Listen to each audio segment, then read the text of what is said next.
Guys, thank you for being with me. I know this is a departure from our usual analysis of murder trials and high stakes games lawyers play in court, criminal investigations. I want to talk to you about an investigation of a different sort.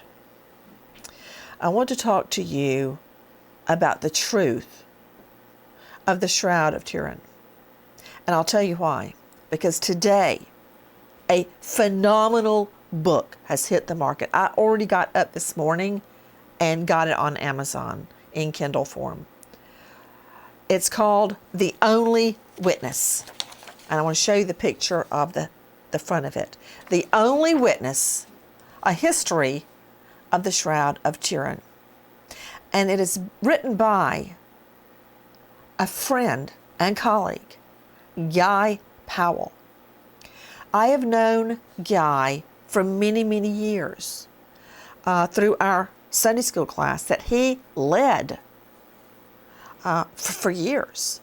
And when I heard he was writing this book, I was so happy because when I first learned about the Shroud of Turin as a Christian, or try to be a Christian, a seeker, I'm more of a seeker of Christ, I was so thrilled. And it was many, many years ago that I learned about the Shroud of Turin. And then there were the debunkers.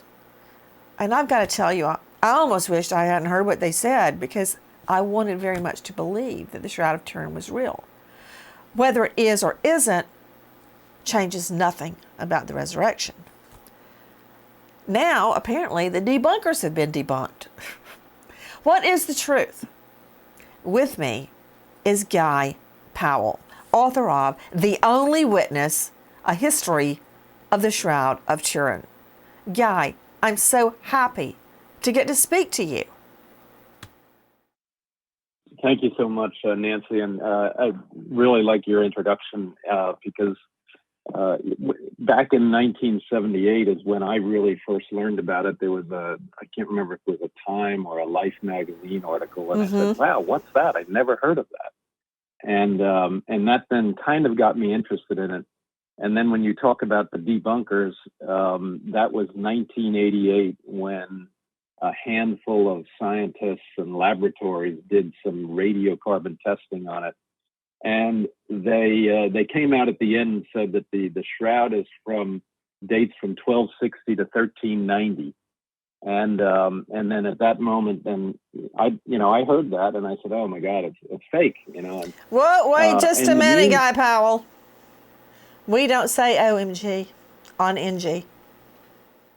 Okay, thank you.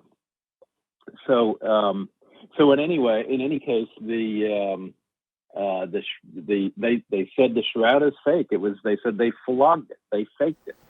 And wait, just stop right there. Yeah. Have you ever seen those movies where there's like an evangelical pastor, and you can't see me, but I'm using air quotes when I say pastor, and they're healing people and they turn out to be a big fraud? Or when you hear about a pastor or a preacher that is like cheated on his wife, and I say his, there are female pastors. In fact, our church is about to get a female pastor. They cheat on the wife, and with all these ladies. I remember a case I covered at Court TV. It was the case of Rabbi Fred Newlander. And he was a renowned rabbi. I believe he was in, hey, Sid, could you look up? I think he was in Cherry Hill, somewhere really rich, where all the rich people are. And this very, very Tony synagogue. Cheating. Oh, Cherry Hill. Okay, yeah. And I'm getting there. Wait a minute. You know how I go off in tangents sometimes. So he killed his wife, long story short. And I remember listening to his son speaking. When something to do with our Judeo-Christian heritage is debunked, or they take a chink in the armor, I just feel like it's fodder for naysayers. And when I heard the Shroud of Turin was a fake, I'm like, oh, that's a black eye. That's another black eye for us. And I mean, so I was disappointed when I heard that. Just as when Right. anything to do with our beliefs, or even when our government, for Pete's sake, when you find out that there has been some sort of wrongdoing in the highest arena within our government, it's a kick in the teeth. Or when I hear about a dirty cop, coming from LE, law enforcement, I take it really personally. So this means a lot to me, Guy. Now you're saying that when you heard about the Shroud of Turin back in the 70s, okay, pick it up from there. Mm-hmm. Yes, exactly. So there was a group of scientists that went over, and their primary purpose was to determine what made that image on there. And the team was made up of religious folks, so Protestants and Catholics. It had a couple of Jews on there, and it had a couple of atheists.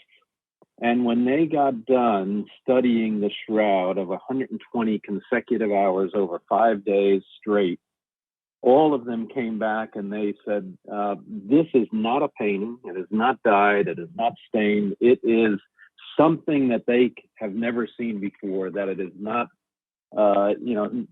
probably or most likely not created by the hands of man. Okay, wait a minute. And that was kind of their conclusion. Now, let me understand. So this is the group that debunked the debunkers. Well, this is actually before that. And one of the tests that they wanted to run at that time, and they weren't allowed to, was a radiocarbon dating. And the problem with the radiocarbon dating, like carbon-14, is that what you're saying? Carbon-14? That's exactly right. Radiocarbon dating using carbon-14. And the problem with that is that it is a destructive test. So you have to take a sample out of the shroud. You have to cut a sample out of the shroud, and it's like, if this is truly the relic that is the burial cloth for Jesus Christ, you don't want to touch it, and you don't want to cut anything out of it. And so it took another 10 years in 1988 when samples were actually cut under a lot of scrutiny, but also cut incorrectly. Where they took those samples from was not the agreed on places. And so they did the testing, and as I mentioned before, the results of that testing were that the date of the shroud, according to that test, was 1260 to 1390. It's very difficult from my scientific background. I deal with DNA data, hard data every day. It's very hard for me to reject carbon-14 dating. Exactly. And so for probably 20 years, the research on the shroud kind of fell apart, and everything went dark. There wasn't really much done. There was a lot of depression about hey, what are we doing now? This threat, it's fake, and yet we don't know how that image was made. This wonderful image of this man that clearly suffered, was crucified, and then this cloth somehow picked up an image of that. And then it was only recently, and I don't remember exactly the date now, that the raw data that went into the carbon-14 testing, that the raw data was made public, and it was made public by the British Museum only at the urging and the constant urging by a handful of people, and in particular one, Tristan Castabianca.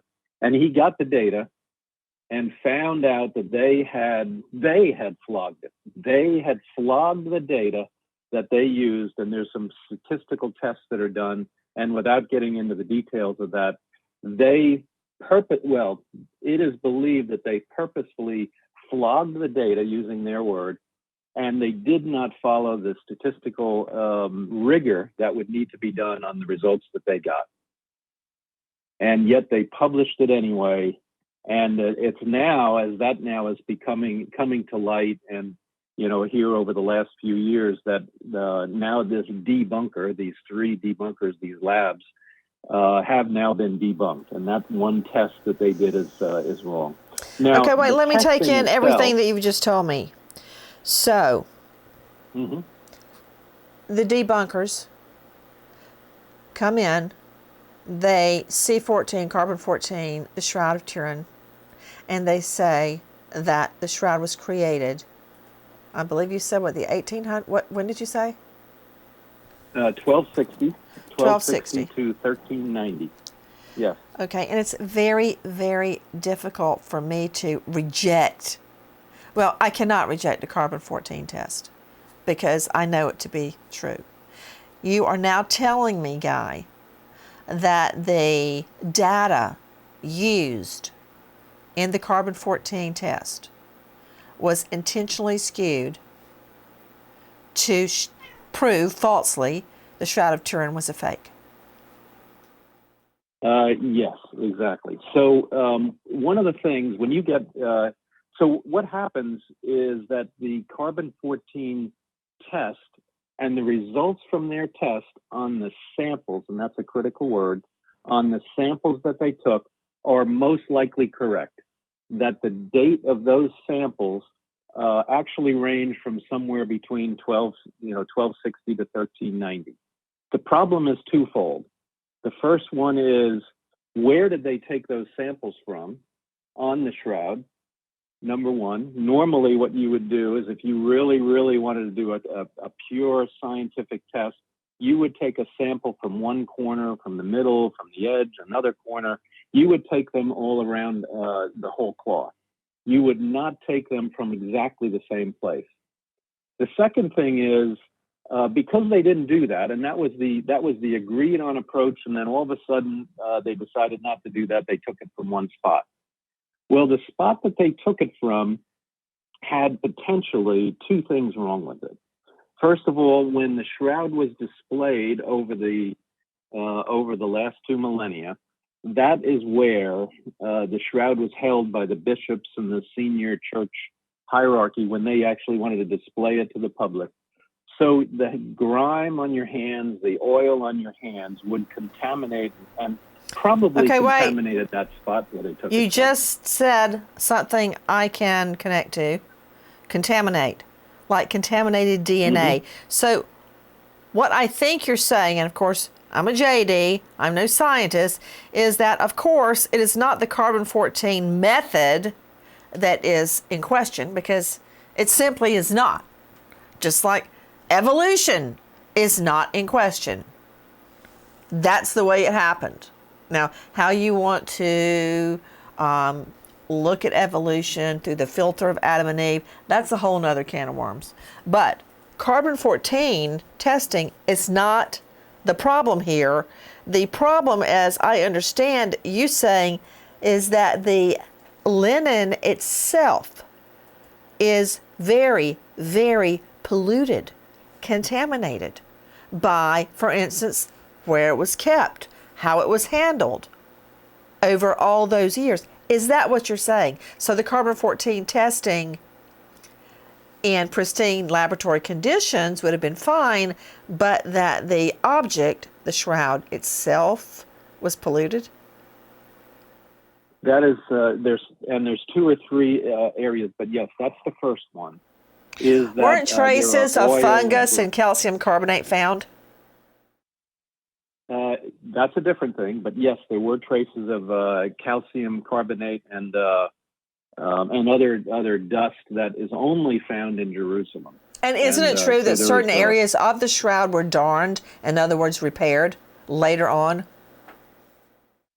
And yes, absolutely. And that's then the second dimension of why potentially the carbon dating was wrong, in that area where the Shroud is held hundreds and maybe thousands of times, is that area where they took that sample not only may have been contaminated, but may have been repaired with modern material. Wow.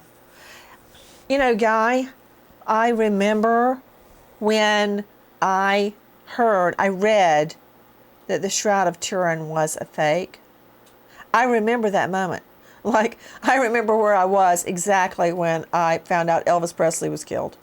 or that that the war in Ukraine had started, just the OJ verdict, or just the OJ Simpson verdict. So many moments in time you never forget.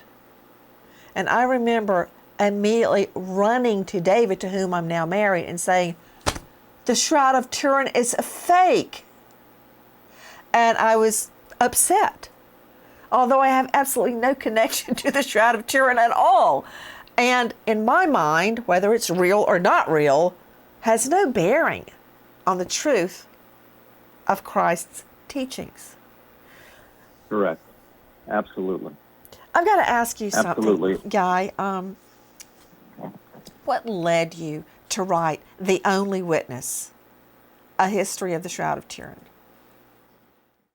Well, it's kind of funny. So we had the 78 research, we had the 1988 debunking, and then about, I don't know, 15, 20 years later, my brother sent me a book on the Shroud of Turin, and it was called The Blood and the Shroud, The Blood and the Shroud by Ian Wilson. And I remember reading it, and it's a history book, and it's basically on 1356 this happened, and on 1357 this happened, and on 1358 this happened. And I go, there is It sounds no terrible. no way that anybody You is lost gonna me on wanna read this. 1358. Exactly. So then I said, what would be interesting? And I remember it very distinctly. It says, somebody ought to write this as a historical fiction. And that's exactly what I did. And that's what the impetus for me was. I took all of those facts, as they were laid out by Ian Wilson and many others, of course. And I said, so how could we tell a story about something that is this significant and tell a story that other people would read and be able to then consume it and read it and learn about the Shroud and go, wow, look at that. This is very interesting. And then they can ask the question themselves as to whether the Shroud is authentic or not. And that was really the genesis of me writing that book. And I remember it was that weekend when I read that, I said, I'm going to write the first chapter. And I wrote the first chapter. And then it was 20 years before I actually started to really write it. When I had always wanted to write it. And then it was COVID. And I remember sitting here and I said, I need to finish that book. And I picked up what I had written and I started writing. And that's then where the book came from. And guys, for those of you just joining us, I'm talking to a friend and colleague and also a Amazon #1 bestseller of another book, completely different topic, has written The Only Witness, A History of the Shroud of Turin. Guy Powell is with me. And, guys, there are some people in the world that you take everything they say with a box of salt, as I like to say, not a grain of salt, but a box of salt. Guy Powell is someone you would seek out for an opinion or advice or the true facts. And hearing you speak about your book, I mean, I got it this morning. Have you voiced it yet? Have you got an audio yet? In the process of trying to figure that out. It's coming. I need it in an audio so when I go jog, or walk, I can listen to it. But yes, I got it on Kindle this morning. So it struck you after reading one kind of a historical view of the Shroud to write your own. First of all, what is a burial shroud? A lot of people are not familiar with a burial shroud. Yeah, exactly. So a shroud is a burial cloth. So it's a cloth that would be wrapped around somebody that had just died, and then you would be, certainly at the time of Christ, then you would wrap the body in this piece of cloth, and then you would bury that person in the tomb. And there's a couple of different pieces that might take place. The one is the cloth, the single piece of cloth that wraps from the back of the feet all the way up to the back of the head, over the face, and then down to the front of the feet. And that's what the Shroud of Turin is. And then possibly and very probably, then there was another strip of linen that is wrapped around the body to hold that piece of cloth on the body, just to make sure that it just stays there and stays together. And so there's a couple of different mentions of that in the book of John, of course, these linens and the strips of linens. And so that's where those two things come from. And this is then believed to be the burial cloth of Jesus Christ. In other words, this cloth, according to many believers, was there in the tomb as silent witness to the resurrection. Exactly. It is, and that's then where the title came from. It is the only witness. So it was there during that moment of resurrection. So that's then believed to be what caused that image to be imprinted onto that cloth. And then the book, of course, is the only witness. It's a history. It's not the history. Nobody knows what the history is, but it's a history, a plausible history of the Shroud of Turin as it progressed then from that day on Golgotha, and then in the tomb, and then all the way up to where it is today in Turin, Italy. So was it thrown away and recovered? Was it revered as one of the most important relics in human existence? Guy takes facts and hypotheses to write a history of this cloth, this burial cloth of Christ, as it travels from Golgotha, where Christ was crucified, in Jerusalem, through the Roman Empire, through Byzantium, through Europe, and how this cloth protected for centuries lands in Turin, surviving fire, war, plague, floods, to become, to many, the single most valuable Christian relic, or not. It strikes me, Guy, as we're talking, how it is a miracle that, for instance, the Bible or the Torah, which is our Old Testament, even survived. But particularly the New Testament, because after Christ's crucifixion, Christians were, of course, persecuted. And it was more important to them to keep the faith. They would leave their homes, go live in caves, rather than denounce what they believed to be the truth. And it strikes me now, Guy, how blessed we are to be able to even talk about the Shroud of Turin, or the Bible, or the Torah, how they survived over all the years and were not destroyed. To me, that is a miracle in itself. But, Guy, there are countries all around the world where Christians and others are persecuted, jailed, killed, even now because of their beliefs. And you and I can just take to the airwaves and talk about, is the Shroud of Turin real or is it a fake? It's how blessed are we? Yes, you are so right. When I think about those early Christians, the apostles, and then the early converts, and then the Romans, destroying the temple in the first century, and then persecuting the Christians for another couple of hundred years. How hard was it for them to be a Christian? How hard was it? And nowadays, to your point, here we are talking about Christianity, talking about the Bible, talking about this potentially miraculous relic, the Shroud of Turin. We are truly, truly blessed. You know, guys, just thinking about what I said at the beginning about seeking the teachings of Christ. Whenever I am in doubt, like Thomas, and I'd like to remind everyone, when Thomas doubted, Christ did not reprimand him or kick him out. He wooed him. He loved him anyway. Whenever I have feelings of doubt, I think about those early Christians who would rather die than renounce their faith, or the disciples.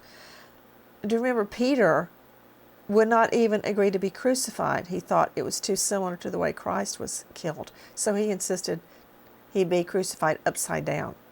They would rather die than renounce. I hope and pray that you are correct, that the Shroud of Turin is real. I cannot reject science, but I have faith. I can't wait to finish. I just got started this morning. The Only Witness, a history of the Shroud of Turin. And how long did it take you to write the book, Guy? Well, it was from start to finish. When I really got into it, it was 3 years. 3 years. Wow, guys, and where can everyone find it? The Only Witness, a history of the Shroud of Turin. Where can it be found? Well, definitely on Amazon. So today is the launch, the first availability of the book on Kindle. It'll be available shortly in print form on Amazon.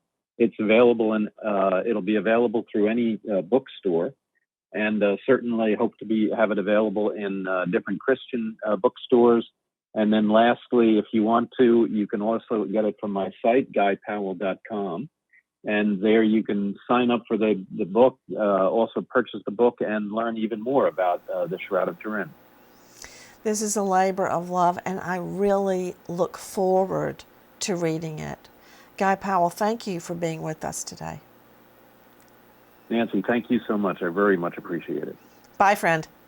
Guys, thank you for watching Crime Online with Nancy Grace here on YouTube. To get the very latest, subscribe to Crime Online here